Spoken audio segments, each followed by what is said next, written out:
when I shot that first shot at that bison and I hit it, I thought I hit it too low. I was using, and a lot of people have asked it, I was using 2 different broadheads. I was just seeing. I took 3 shots on the bison. The first 2 were with beast broadheads. And the first shot, I thought I hit it low. Actually, when we were back at the butcher, he pulls out the heart and you could see the slice marks, of that beast broadhead in the heart. But what was wild is, the reason I thought I hit it low is because he didn't really react. Like it hit him and he's like, it's just kind of looking around, not doing anything. So I'm like, crap, load up another one. And that one, the wind pushed and it hit it kind of where the neck goes into the shoulder. And, like you said, Jordan, we don't want to sugarcoat and make ourselves look better than we are. It would have been a lethal shot, but it wasn't where I was aiming. The wind carried that second shot. What was interesting was the third shot was that the grizzly stick broadhead. And that zipped right through. Like our guide was like blown away by that. He's like, whoa, what a shot. It blew right through him. He's like, that's like, what do you say? That was like one of 4 pass-throughs of like 1,500 animals he's seen shot with a bow. Yeah, for sure. And seeing a guy react like that to a shot, I mean, they've seen so many shots. It was cool. Seeing him react, yeah, that was pretty cool. It took me 3 shots to get there. Like, man, I thought the shot felt good. I don't know. And so it definitely felt good to see it hit it in the heart. But, like I was saying, just to watch how long it takes for a bison to go down and like the beating it can take. Hey, everybody. Welcome back to the Fair Chase podcast. We have a special one today. I've got Jordan Parham, member of the Fair Chase. I guess you would call us a media group. And Jordan is our camera guy. So hi, Jordan. Hi. How you doing? You're in your studio right now. What are you working on? I am. Right now, I got some Kifaru stuff. Do some e-com work with them. And so just they're doing a little bit of a brand refresh. And so taking some new images of bags, kind of some revamps of bags and existing product. Yeah, that's pretty cool. Working with them, seeing what they're doing. They do really cool stuff. Yeah, they do. Can you talk about what you're taking photos of or anything like that? Yeah. I can't show too much, but I could show. Oh yeah. Yeah. Is that tan? Is it tan? Yeah, I think that's their coyote colorway. Oh, yeah. Yeah, that's the shape cards. Yeah. So yeah, I mean, they did a big logo rebrand, and so I think all their stuff has to be updated, which is cool. It's grueling. There's a lot. They have a lot of product, but they're also taking away a lot of products. So it's fun. Sweet company, man. I mean, it's like the dream company. They're sweet. And people might not know this about us. So the Fair Chase, we have a podcast. We do social medias. We'll spend a little time talking about our bison hunt today. But we do a lot of media for other companies in the industry. Jordan, you take photos and videos for a lot of groups. Yeah, totally. I mean, that's a big part of what we do. It's, it's how can we add value to companies, and really ultimately, how can we give value in the sense of dollars to support the work that we want to do? Yeah. So it's, yeah. I mean, we don't talk about this side of things much. But when we're putting out films, when we do all these things, it's every time we do it, it's a bit of a sort of a fundraising effort, in a way where we're finding partners that we know and trust and are interested in doing work with us when we go on these different adventure hunts and these bigger hunts. So Jordan, you and I have done moose and mountain lion and bison films and projects together, and those are the big things. But we've done deer hunts for companies and a couple turkey hunts, and you've gone with Joe for mountain goat and some grizzly stuff coming up. So we're doing all this sort of work, but like you said, Jordan, it's, we were talking ahead of this podcast. You have to have a bunch of different streams in order to make something like this work. And so we don't just make films. We don't just do podcasts. A lot of what we do is kind of content and media around that. Is that accurate? Would you say? Yeah, I think totally. I think at our level, it is accurate. I mean, we're not the most professional people in the world, and I'm not the most, the highest desirable photographer out there. And so in my mind, you are. Yeah, I mean, I appreciate it. I mean, there's people out there that they're doing it full time, and they work with one single company, I'm sure, and they get paid a lot of money to do it, and they're really, really good. Yeah. And I think we're good, but I think we have access to a lot of companies that, want what we offer. And I think what we offer is just, you know, the type of hunts we're going on, um, that level of imagery that we can provide out there. And I think it's just the cross pollination between brands that we try to push. I Yeah. think that's a really unique thing that I think you spearhead a lot of that, and that's really cool. Yeah. But really, it's more than just going out there and doing a hunt and filming a hunt. We're trying to create images that go in branding campaigns, go on social media, go in emails, stuff like that. Trying to think ahead of what these designers and marketing teams are looking for, and we're trying to solve solutions for them like that. That's kind of how we approach things and basically how we fund stuff. OnX is the title sponsor of our podcast here at the Fair Chase, and it's a must-have app for all of us who love to explore the outdoors. Whether you're hunting or hiking or fly fishing, OnX gives you detailed, accurate maps right at your fingertips. With property boundaries, topographical features, and trail data, you'll always know where you are and where you're headed. You'll also likely be able to figure out where that big buck is headed to. Plus, their offline maps mean you're covered even in the most remote locations. OnX is the ultimate tool for outdoor navigation, making every adventure safer and more enjoyable. Download OnX today and explore with confidence. Yeah, I mean, and we've been around for a while doing social media and podcast stuff, but the higher end content that we've been doing the last 2 years, we're fairly new to it. So, the first hunt, big, filmed hunt, and then the last one, there's a huge amount of difference. Like planning what gear we bring, even just like shots that we need to take, a checklist. It's a pretty. It's not like you just go out and hunt and like Jordan's got a little camera and we're just there's a lot of thought that goes into it. Yeah, definitely. I mean, and it's a cool process because we're learning as we go, and you do one and you learn so much about pretty much the workflow of being out there, and it is way different than just going out purely for the hunt. Yeah. And And it's different than self-filming even. yeah, totally. Yeah, I mean, it's it's a weird thing to do, and it's weird for me because I know working with you guys, like you guys are your job when you're out there is the hunt, and my job is capturing the hunt and making sure we hit a shot list that we have. And so a lot of the hunt time is me slowing you guys down, Yeah.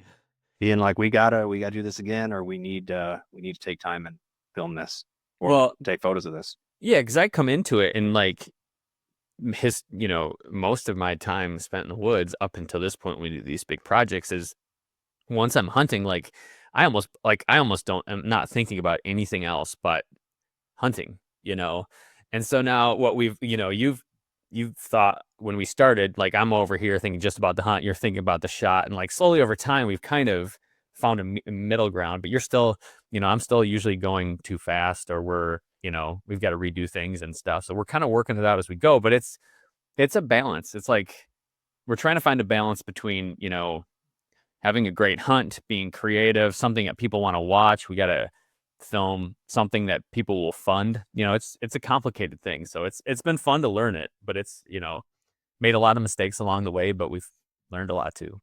Yeah, it is funny, and like I get it a lot from a lot of people where we talk about what we do, or they see stuff and they're like, man, that's the dream, like going out there and doing that.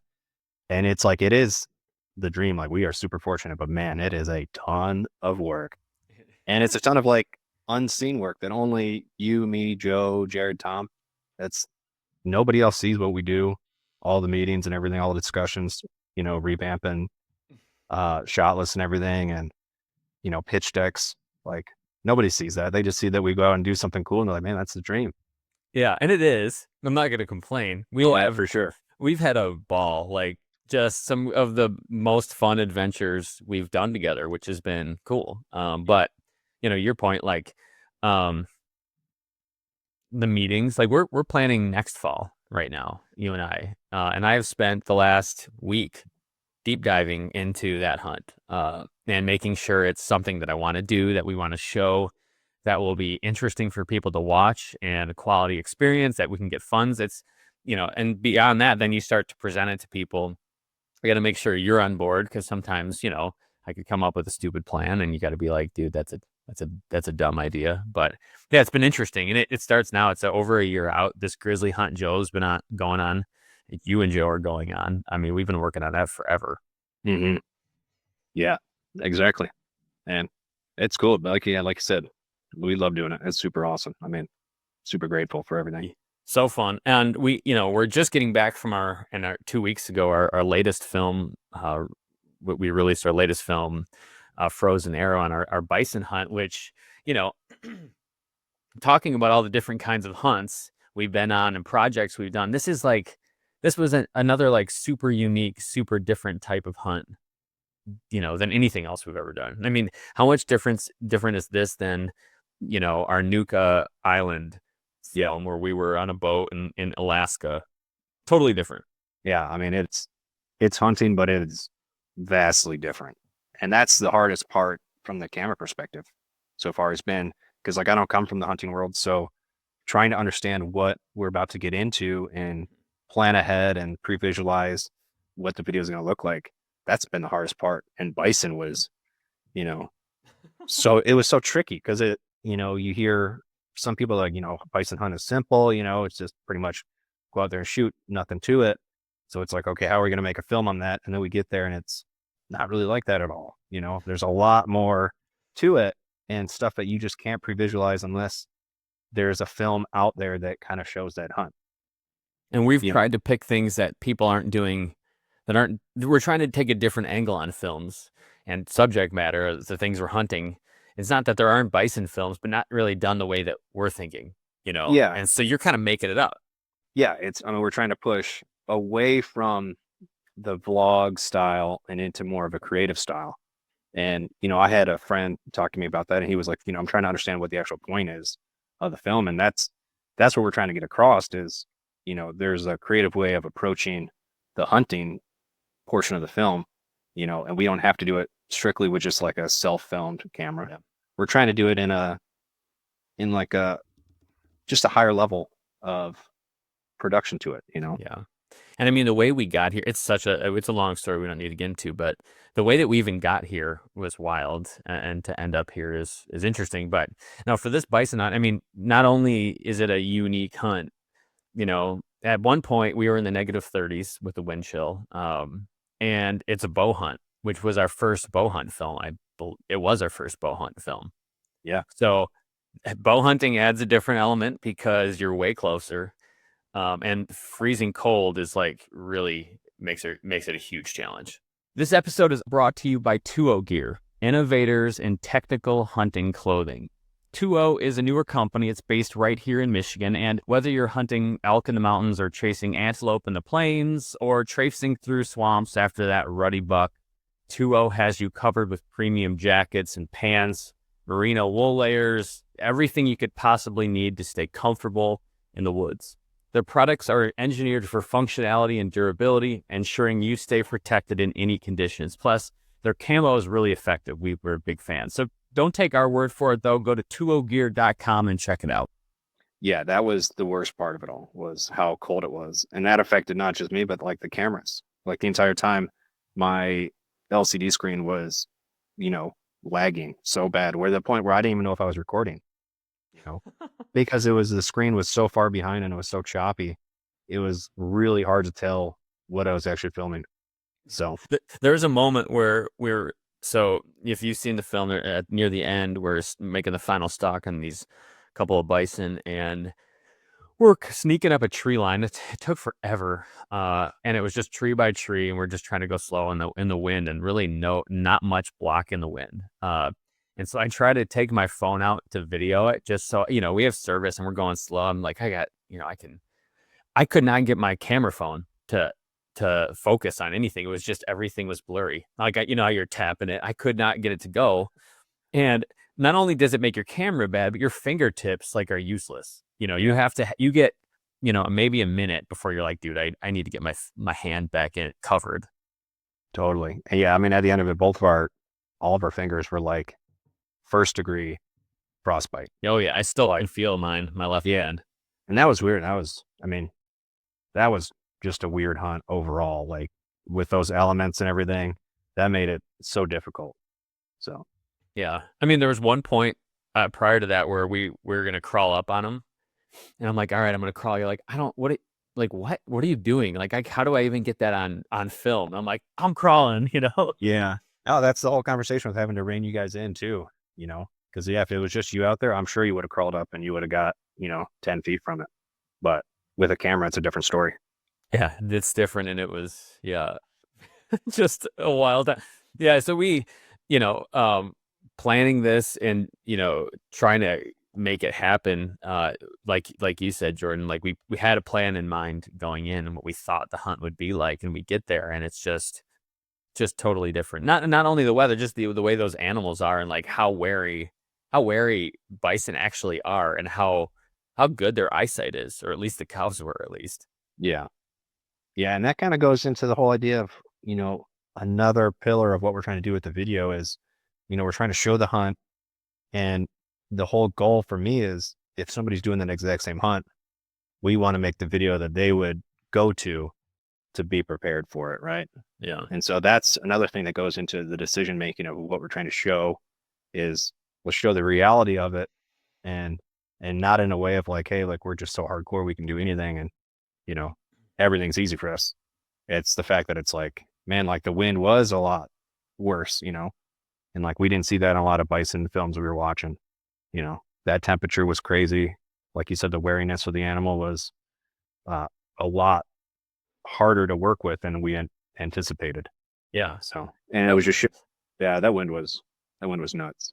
I mean, it was a little. So what would happen the first day? What happened? It was a little warmer, a couple degrees warmer, but the wind was 10 miles an hour faster or something like that. The difference between the first day and the second day, my range, I didn't take a shot in a bull that was in the 40-yard away range on that first day, just because I just didn't feel comfortable. And the next day, we were over 60 yards and felt a little bit better. It just goes to show like how much that wind comes into play. If it's a crosswind, what that looks like. I couldn't believe it. I just couldn't believe bow hunting in temperatures like that. And, part of me, I'm like, hopefully my Hoyt doesn't just like explode when I draw it back or shoot. Yeah, no, that was crazy. And that at the end of that one, I was definitely glad to be out of South Dakota. Like I did not want to hang out any longer. We drove and like the drive in, it was cold. That drive out, it was in like the negative teens, 20s, like a lot of the drive home. Yeah. Like unbelievably cold. And then it was freezing in Michigan. I mean, like it was like across the country cold that week. Yeah. And then you got all the meat in the back, so we have the windows cracked open the whole time. Yeah. So yeah. Because you can't fit it. I mean, it's a bison. Like there's that with all the gear that we brought for filming and bow stuff, and the head and the cape. On top of that, you got to try to figure out how to take home like a full bison, which is like you said, it's like how do we keep it cold? I mean, to those guys' credit, we shot it by noon the next day. It was all packaged. Like some of it was already all the way frozen, so that helped like a good amount. Yeah. Yeah. They had it onto a system. That was really cool. We when I shot that first shot at that bison, and I hit it, I thought I hit it too low. I was using, and a lot of people have asked it, I was using two different broadheads. I was just seeing my, I took 3 shots on the bison. First 2 were with beast broadheads. And the first shot, I thought I hit it low. Actually, when we were back at the butcher, he pulls out the heart and you could see the slice marks, of that beast broadhead in the heart. But what was wild is, the reason I thought I hit it low is because he didn't really react. Like it hit him and he's like, just kind of looking around, not doing anything. So I'm like, crap, load up another one.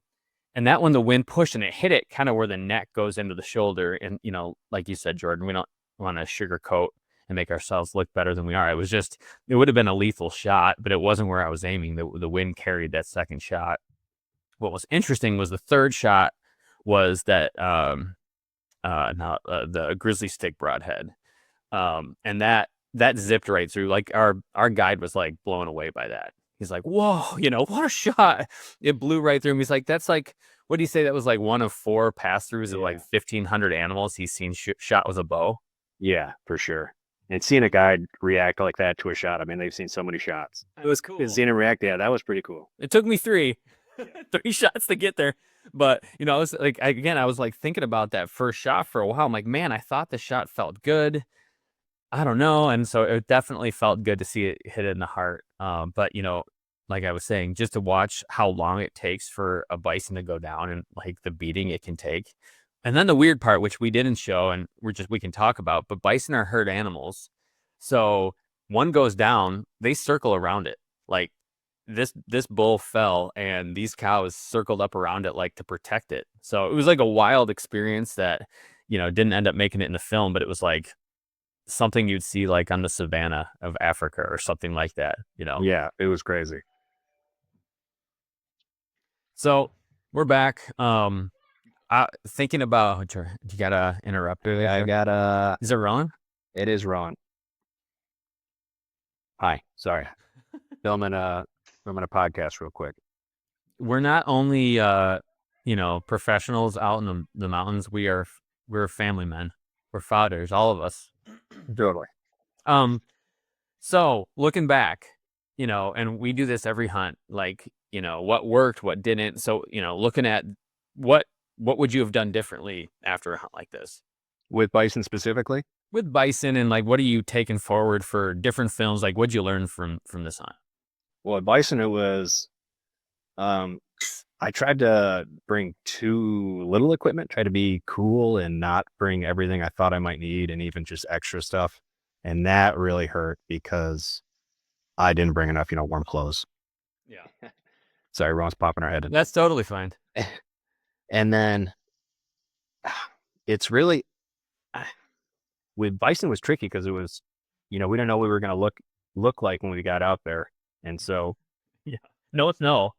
Yeah, it was no snow. Yeah, I mean, we thought we were going to have, Yosemite looking bison where it was covered in snow and, we were going to be able to shoot long lens on them a ton, but it was like they were in the woods for a majority of the hunt, and so we couldn't get this long lens footage of them. And so if I would have brought anything different,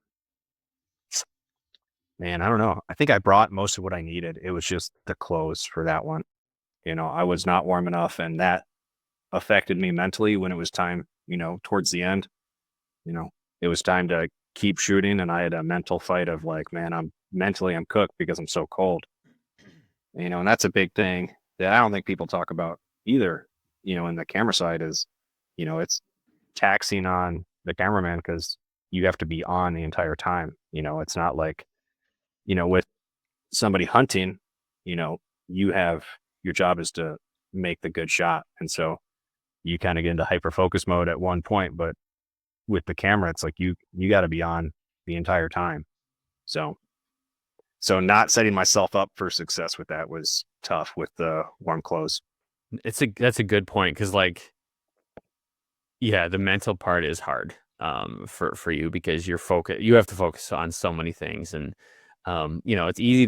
it's easy to like see me on camera and be like, oh man, he's, braving the elements, look at him holding his bow and, doing all the things. But all that whole time you're behind me trying to not like influence the hunt, but try to capture the hunt. Like it's not hard, not easy. It's a really hard thing to do. And then you throw in weather like that and it's tough.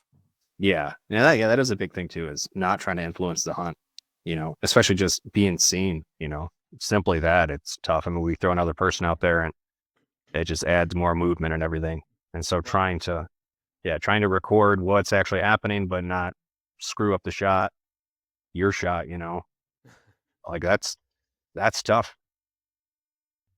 Yeah. And one thing that really was actually helpful for me is that that Wind River jacket from Kifaru. It's like real thin.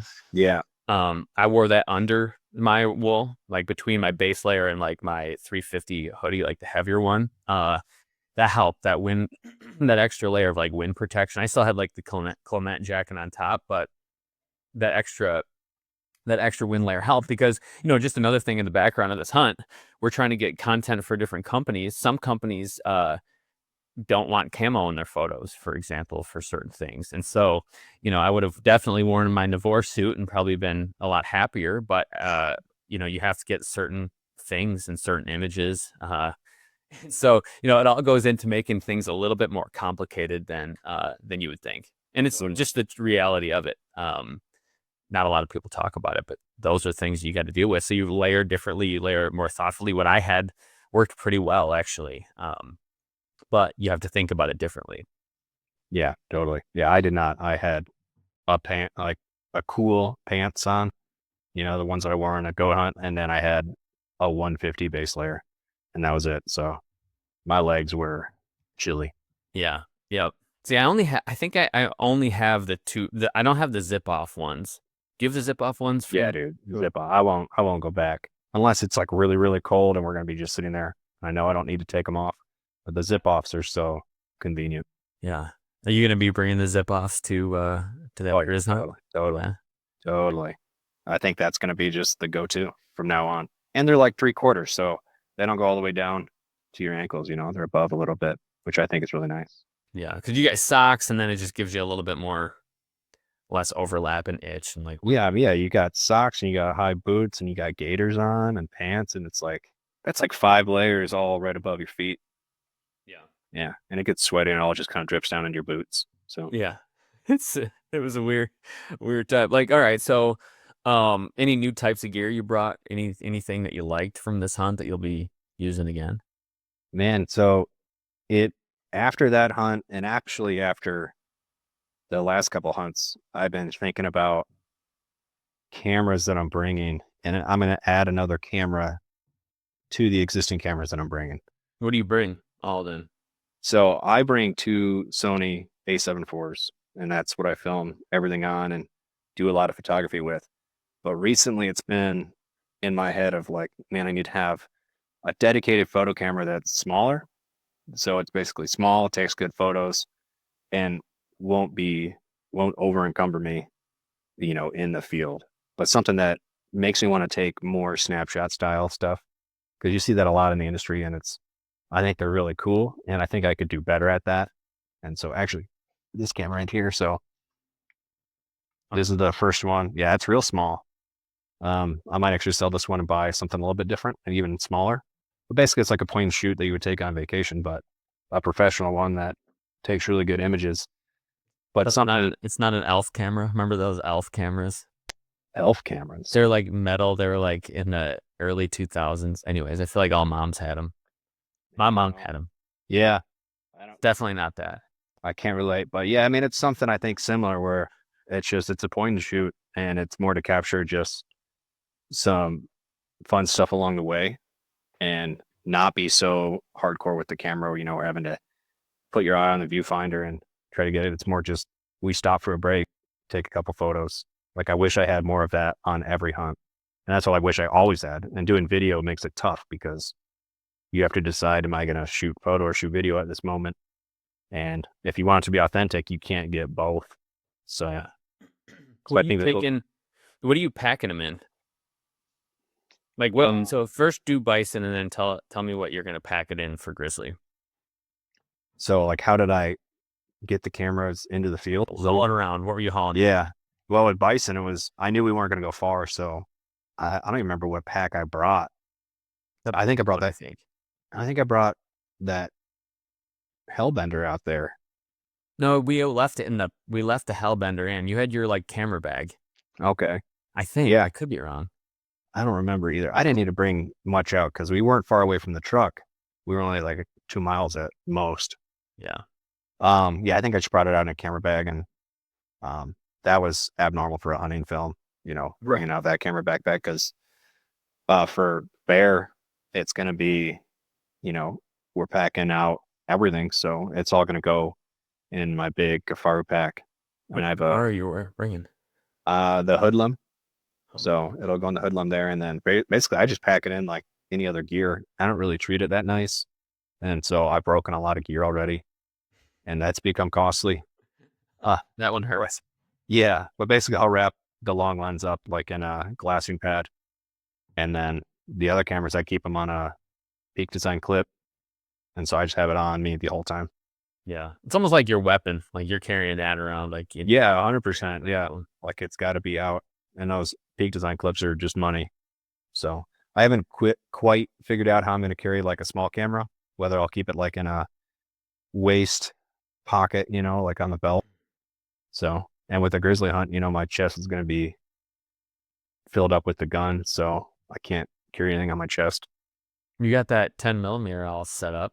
Got that 10 mil. Yeah, that's fun. But Do you that'll hope, be cool.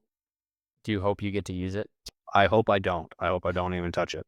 Dude, I'm not after that bear encounter, in the moose country. I'm not interested in bears. They're big, and when you're so far out there, it's like there's nowhere to go. Like Yeah. No. basically, yeah, Yeah, I hope I don't have to even touch it. So yeah. I'm not macho in that sense. No, try to avoid it. Just get it on camera. Take only pictures, not gunshots at charging brown bears. Yeah, for sure. Yeah. All right. Well, any other things you learned? Anything else that comes to mind from bison that you're going to be thinking about taking with you? Man, I think just the thing I'm learning most now is just I need to shoot more. Like I just need to give myself more raw footage to work with. So I think bison worked out, and I don't know what else we could have showed, but moving forward, I think that's my big thing is shooting more and just trying to, you know, and that goes back to the mental fight I have of, being out there. And with that one, it was just so cold. Like we weren't wet at all. Like, in Alaska, it was like, man, we're just so wet. Like I don't want to do anything. Yeah. And that I was like, dude, I am just so cold. Like it is tough to just want to do anything, you know, and forcing myself to do that, I think I just need to do that better moving forward. I think we get a lot of good stuff, but moving forward, I would like to have even more, that just makes our time more valuable for everybody. And I think it just gives us the best product. Man, it was hard in the moment. And what we do usually at the end of the night is we we're planning and talking about the hunt and the film every night. Every hunt, man, between stocks, we're always talking about it, trying to figure out like where's this going? Like, what's the story going to be? That's not easy to do. Yeah, totally. I Yeah. mean, even thinking back to Mountain Lion, Mountain Lion was tricky. We had a whole plan, and we totally changed it. It turned out great. It was a really cool film, but a lot of thought, a lot of driving around, a lot of talking to people go into it. Yeah. No, Mountain Lion that was probably the most tricky project we've done, I think. Yeah. So and it was just how much of it changed. And then even the hunting portion, it was like how much of that hunt was unexpected, you know? And so, yeah, it's That's tricky. really the theme for all of this, how unexpected it always is. Yeah, totally. I mean, and that's the funny part of watching film, you're like, man, like I have a good understanding of what this is. And then you go out there and you're like, this is not at all what I expected. No. So When do you leave for Grizzly? What, August, end of August? yeah, 19th, we fly out. So that'll be very exciting. Joe's got that so dialed in. Yeah. I think it'll be a really, really good project. So it might even be the best one yet. So The idea is every single one we put out is best. yeah, This is the best. yeah. I think This one's it'll be sweet. Yeah, this one would be cool because then we got so much time.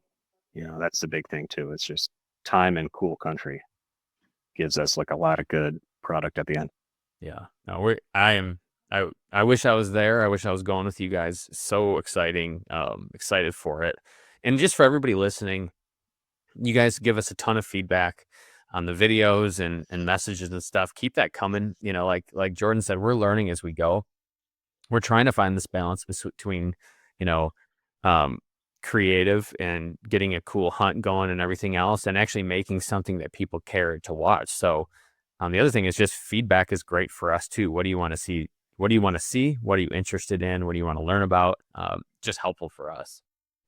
Totally. Yeah. I mean, it makes sense to me, the strategy we're going about, but yeah, ultimately it's what people want to watch and consume. So Yeah. if we're not hitting the mark, yeah, we definitely should hear about it. Yeah. So far, it's been good. We get funny messages about we get funny messages sometimes that are generally not about the quality of the filming. It's generally about other things, but Yeah. I mean, you're just gonna get that.